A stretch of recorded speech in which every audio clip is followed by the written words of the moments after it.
안녕하세요. 오늘은 제2편 휴대폰 유통을 알면 돈이 보인다 편입니다.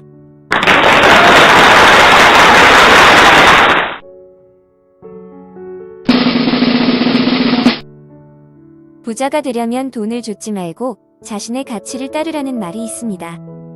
자신의 가치란 값싼 자존감을 버릴 때 진정한 가치를 찾을 수 있다고 합니다. 자신에게는 인식의 변화를 통해서 자신의 현실을 바꿀 힘이 있으며 나의 가치를 높이기 위한 노력은 게을리하지 말아야 한다고 합니다. 한 집 걸러 즐비한 휴대폰 판매점을 보면서 걱정이 되었다면 오늘 휴대폰 유통에 대한 좋은 정보를 듣고 배우는 시간으로 자신의 가치를 한층 올리는 시간을 가져보시기 바랍니다. 유통구조를 알면 돈이 보인다는 강혜입니다. 자, 그리고 휴대폰의 유통구조 이거 하나만 더 말씀드리겠습니다. 자, 가격은 고객의 가격 조건은 그렇다고 말씀드렸고요. 그럼 휴대폰의 유통구조는 어떻게 되느냐? 자, 통신사가 직접 가입자를 유치하나요? 직접 고객을 유치합니까? 자, 이걸 뭘 도서하죠? 요새 이제 직영 대리점 조금씩 늘어나고 있습니다. 자, 본사가 직접 운영하는 직영 대리점에서 직접 고객을 유치하는 경우가 있죠. 근데 이건 소수예요, 소수. 자, 그러면 대체적으로 어떤 매장을 통해서 고객을 모집할까요? 예, 여기 소매 대리점이 있습니다. 소매 대리점. 자, 소매 대리점 뭐죠? 소매 대리점은 통신사를 소매 대리점. 소매 대리점은 통신사를 하나만 취급하는 거예요. 네, 하나만 취급하는 거예요. 이게 소매 대리점이에요. 그리고 뭐가 있냐면 위탁 판매점이 있습니다. 자, 위탁 판매점은 통신사를 몇 개 할까요? 여기에 3, 4를 다 하는 곳이에요. 자, 그런데 여기에서 잘못된 게 있습니다. 뭐가 잘못됐을까요? 1번, 2번, 3번 중에 잘못된 게 뭘까요? 2번? 네. 아닙니다. 이건 아니에요. 네. 뭘까요? 네. 대표님 아실 것 같은데. 네? 느낌이 아실 것 같은데. 뭐죠? 네. 요게 잘못됐어요, 요게. 요게 잘못됐어요. 자, 통신사는요, 이렇게 대리점하고는 직접 거래합니다. 대리점하고는. 근데 판매점하고는 직접 거래하지 않아요. 판매점은 거래하지 않고, 이 판매점은 요 중간에 누가 있냐면 도매 대리점이 있습니다. 자, 이 도매 대리점이 통신사에서 단말을 받아와가지고 위탁 판매점에다 공급을 하는 거예요. 자, 그러면 요 구조를 이제 보시면 됩니다. 여기는 어차피 통신사하고 직거래 하니까 여기는 제껴놓고요. 그럼 대리점이 더 많을까요? 판매점이 더 많을까요? 판매점이 더 많아요. 왜 판매점이 더 많냐면 3, 4를 다 취급할 수 있기 때문에 그렇습니다. 만약에 SK 고객이 기변할 경우에는 SK 매장 가면 해결이 되지만 이 사람이 KT로 번호 이동하려고 한다거나 LG U+로 번호 이동하려고 하면 해당 매장에서는 업무가 안 되겠죠. 네, 그러다 보니까 3, 4를 다 취급하는 게 유리해요. SK가 점유율이 어떻게 되죠? 한 50% 되죠. 네, 50% 됩니다. KT가 한 29%, 여기가 한 21% 이렇게 되죠. 저기 왔다 갔다 하는데 거의 여기가 계속 부동의 지금 1위 자리를 점유하고 있습니다. 자, 그럼 KT 대리점 하면은 전체 시장에서 어떻게 되는 거예요? 한 30% 장사밖에 못 하는 거예요. SK 매장 한다고 해도 50% 고객밖에 상대 못 하는 거예요. 근데 판매점을 하면 어떻게 됩니까? 다 취급할 수 있죠. 이해되시죠? 네. 자, 유통구조. 자, 그러면 이 도매 대리점에서 위탁 판매점에 뭘 공급해 주냐면 단말기를 공급해 줘요. 그러면 이 판매점에서 비치해서 파는 단말기는 판매점 점주 소유의 단말기가 아니라는 거예요. 그럼 누구 소유의 단말기죠? 도매 대리점 거를 갖다가 파는 거예요. 그 도매 대리점이 판매점에다가 단말기를 깔아줍니다. 단말 공급해 주는데 이 단말 공급해 줄 때 그냥 깔아줄까요? 뭘 받고 깔아줄까요? 담보를 받겠죠.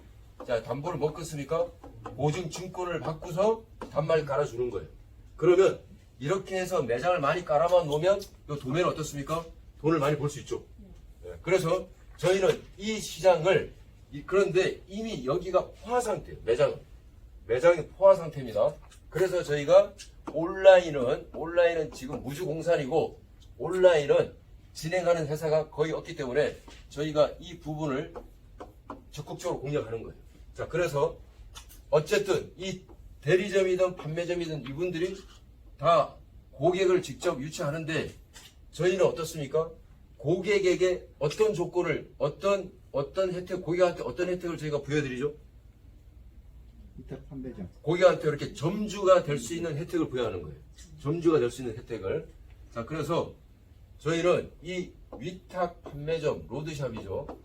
자, 위탁 판매점, 이 로드샵을 뭐로 대체시키고 있냐면 온라인 매장, 요걸 저희가 앱으로 개발했죠. 요거로 대체시키는 겁니다. 그러면 고객의 입장에서 이리 가서 개통할 거를 이리 가서 개통할 수 있는 여건을 제가 제공해 드리는 거예요. 만약에 이분이 그냥 단순한 고객이라면 이리 갈까요? 이리 갈까요? A로 갈까요? B로 갈까요? 단순한 고객이라면 당연히 A로 가겠죠. 여기는 번거롭잖아요. 그죠?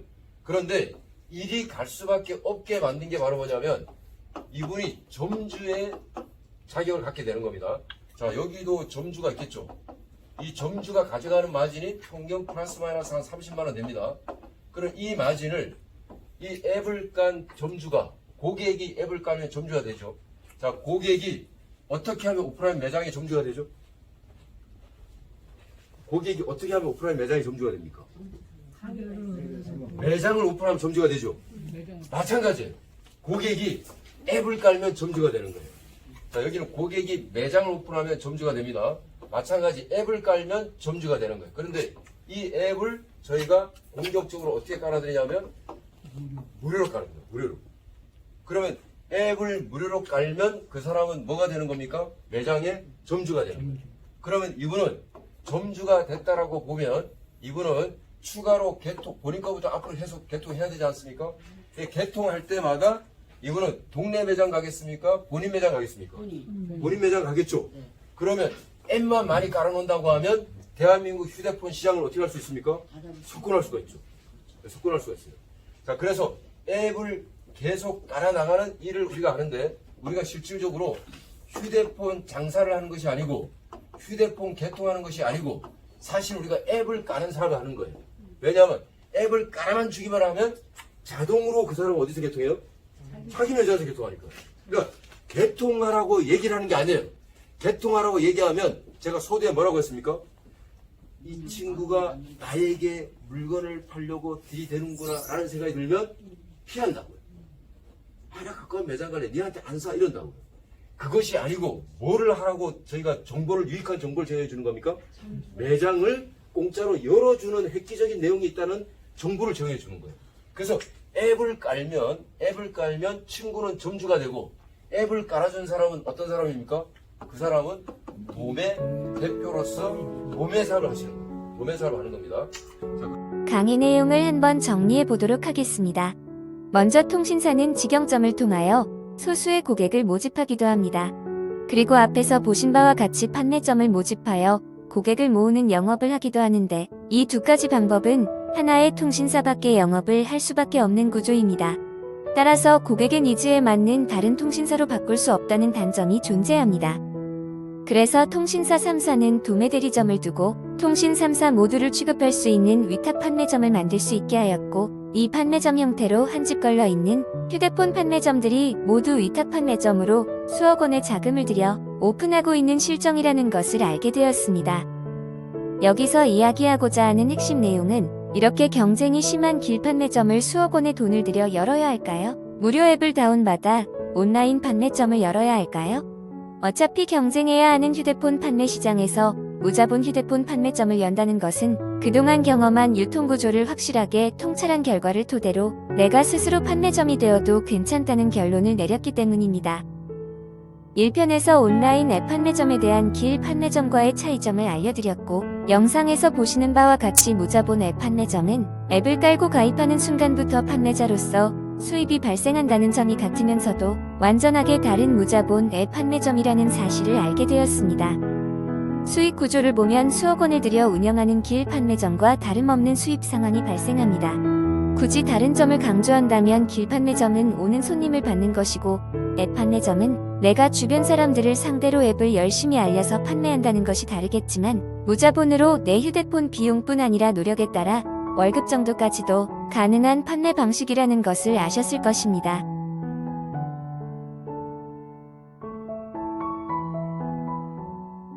그럼 여기서 앱 판매점과 앱 도매점에 대한 이야기를 해보도록 하겠습니다. 하루에 100만 원의 수입을 올리는 앱 도매점이 앱 판매점과 어떤 차이가 있는지부터 살펴보도록 하겠습니다. 앱 판매점은 휴대폰 판매만 할 수 있는 판매점 권한을 가진 것이고 앱 도매점은 또 다른 앱 도매점을 모집할 수 있는 권한을 가진 것이 다른 점이라 하겠습니다. 따라서 앱 도매점의 수익은 판매점과 다른 수익 구조를 가집니다. 그러나 앱 도매점은 아주 작은 자본금을 들여야 한다는 것인데요. 88만 원의 소자본을 납부하시는 데서부터 시작됩니다. 88만 원의 돈으로 약 30억 원을 들여야 시작할 수 있는 도매점 자격을 얻는 것이라고 말씀드리겠습니다. 도표에서 보시는 바와 같이 길 도매점을 하려면 최소 30억 원의 자금이 필요합니다. 그러나 여기 온라인 도매점은 그야말로 껌값 정도인 88만 원의 자금으로 시작할 수 있습니다. 도매점이란 도매를 전문으로 하는 업종을 말합니다. 판매점이란 판매를 전문으로 하는 것을 말하는 것이고요. 도매점은 또 다른 도매점을 모집하여 판매망을 구축하게 되는데 88만 원의 가맹 비용을 받을 수 있는 자격이 주어지며 이에 따른 수당을 받을 수 있다는 점과 산하 아래 조직에서 판매되는 휴대폰에 대한 로열티를 받을 수 있다는 점이 판매점과 다른 점입니다. 앱 도매점의 비전을 살펴보도록 하겠습니다. 도매점은 스타트 라인과 프랜차이즈 라인을 구축하게 됩니다. 표에서 보시는 바와 같이 프랜차이즈 구축으로 S영역에서 직접 유치 수수료 10만 원을 받게 됩니다. 도매점 프랜차이즈 구축으로 F1 영역에서 직간접 유치 수수료 10만 원을 받게 됩니다. 여기에 본인이 직접 개통한 건당 판매점 수수료 30만 원에서 50만 원을 이길 지급받습니다. 본인이 만든 공짜 판매점에서 개통한 건당 5만 원을 이길 지급받습니다. F1 영역에서 간접 개통 건당 1만 원을 이골말 지급받습니다. 이와 같은 앱 도매점의 비전을 보셨는데요. 그림과 같은 수익 구조를 가집니다.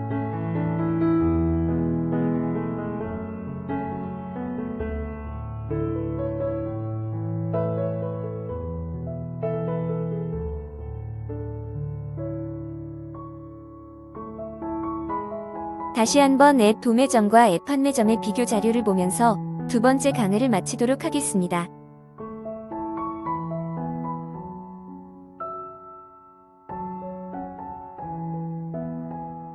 여러분들도 하루 100만 원을 버는 빅뱅의 주인공이 되실 수 있습니다. 감사합니다.